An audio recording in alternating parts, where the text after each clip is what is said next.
Although the names had been known for some time, the swearing-in ceremony still had to take place.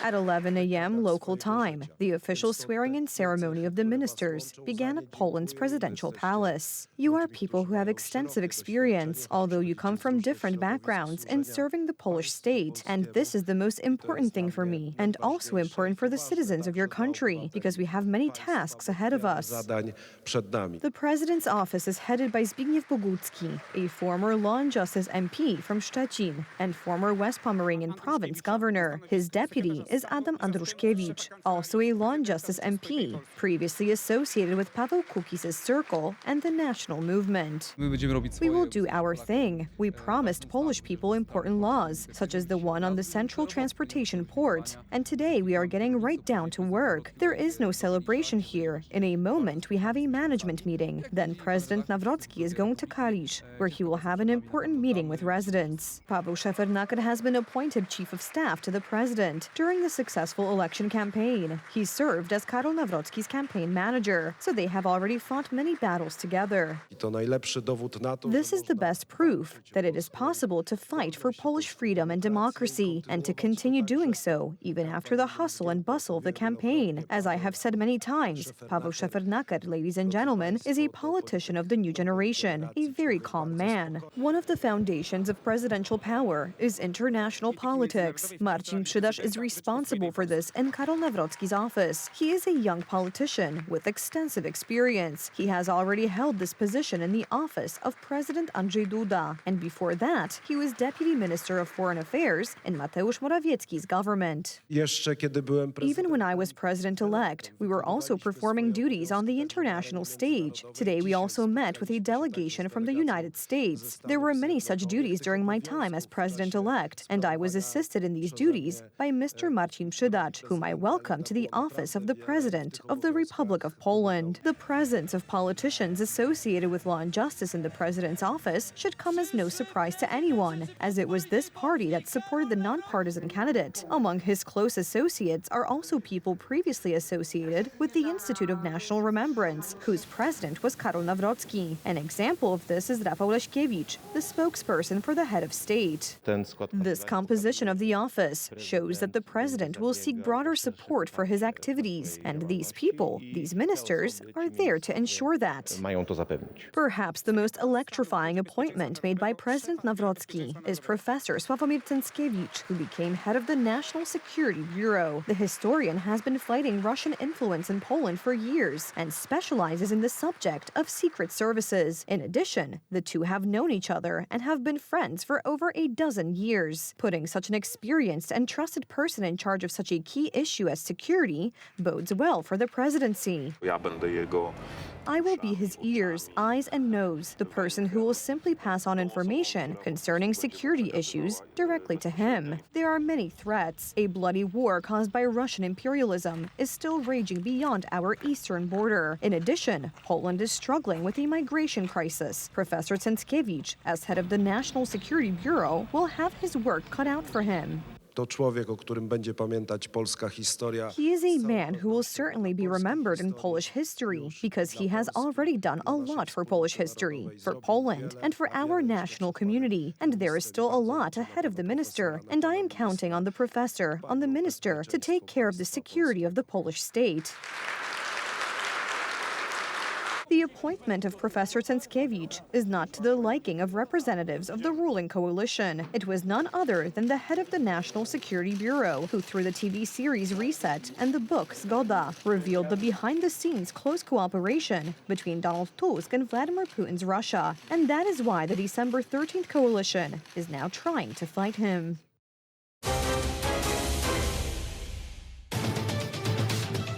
The election and swearing in of the new Polish president was covered by almost all major media outlets around the world, from the United States to Europe and Asia. Poland's new president, Karol Nawrocki, was sworn in on Wednesday morning, which his main political rival, Prime Minister Donald Tusk, called a sad day. The foreign press focuses primarily on the young age of the new president and the fact that he is not involved in politics or political arrangements. Today we are in the parliament in Warsaw on a day that is important not only for Poland, but for the whole of Europe. The foreign media also widely describe his views on Poland, Europe, and the world. It's Inauguration Day for Poland's new president, the political novice who has shown his admiration for Donald Trump. The historian and writer used his swearing-in ceremony in Parliament to clearly express his position: no to illegal immigration, no to the euro. President Nawrocki's pro-Atlantic stance and very good relations with American conservatives, including President Donald Trump, are also noteworthy. Nawrocki, a political novice, narrowly won the June elections, in which he had the support of U.S. President Donald Trump. In Poland, most of the power in current affairs lies with the prime minister, but the president has the right to initiate or veto bills and shape foreign policy. From the perspective of Germany and the German media, cooperation with Donald Trump and the United States is obviously a serious issue. It is difficult to find a favorable comment about the new president among our Western neighbors. Even if his tone is not harsh, his attitude is clear. He sees Berlin and Brussels as opponents, and Washington under the leadership of Donald Trump as his greatest ally. It is highly likely that in order to deepen these sentiments, he will regularly raise the issue of reparations from Germany. Donald Tusk's liberal conservative government mostly avoids this topic. Another portal of the German public broadcaster asked his biggest critic, who speaks a lot about the new Polish president and never in a positive light, for his opinion. Another historian, Antoni Dudek, warns German readers.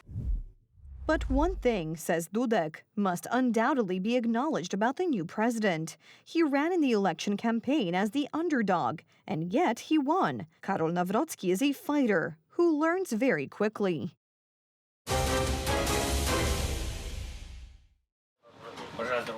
Northeastern Ukraine, right on the border with Russia. This is where the Ukrainian offensive on the Kursk region began 1 year ago. It was the first attack on Russian territory since World War II. Сьогодні рік з початку Курської операції.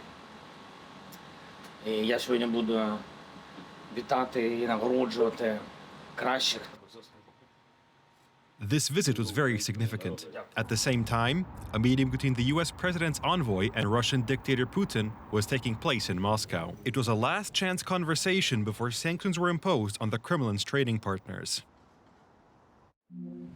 My special envoy, Steve Witkoff, just had a highly productive meeting with Russian President Vladimir Putin.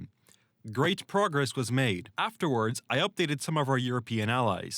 Everyone agrees this war must come to a close, and we will work towards that in the days and weeks to come. Thank you for your attention to this matter. A few hours after this post was published, further information appeared in American media. Trump and Putin will hold a meeting, possibly also including the Ukrainian president. Finally, Donald Trump himself confirmed that talks are underway on this matter. Very good prospect that they will. And we haven't determined where, but we had some very good talks with President Putin today. And there's a very good chance that we could be ending the end of that road. That road was long and continues to be long, but there's a good chance that there will be a meeting very soon. But does this mean that the issue of sanctions and pressure on Russia has been resolved? Trump dispels all doubts. Tariff meetings will continue until ceasefire morale improves. Countries that buy Russian oil and gas can expect sanctions to be imposed regardless of any talks. You're going to see a lot more. So this is a taste of You're going to see a lot more. You're going to see so much secondary sanctions. As analysts point out, Putin knows how to play geopolitical chess. Proposals for a meeting may be a ploy to buy time. 100% tariff on Russian exports to countries like India will probably close off all Russian exports of oil and potentially commodities to global markets. So that would be very disruptive, given that Russia accounts for around 9% of.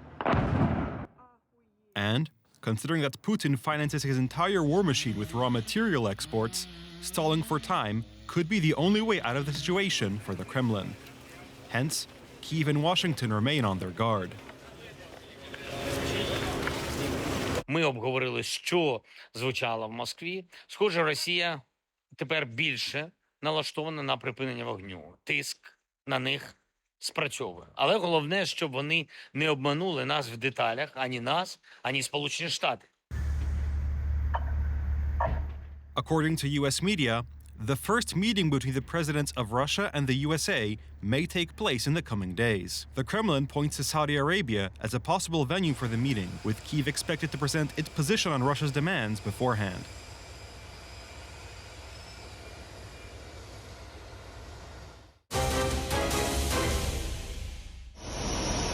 French firefighters are battling the country's largest forest fire in nearly 80 years. The fire broke out on Tuesday afternoon in the department of Aude, a heavily forested area known for its numerous vineyards. One person has died and several others have been injured as a result of the blaze. The fire is spreading quickly. Over 2,000 firefighters, supported by firefighting planes, are battling the fire. Currently, about 2,500 households remain without power, and according to authorities, it may take several more days to bring the situation under control.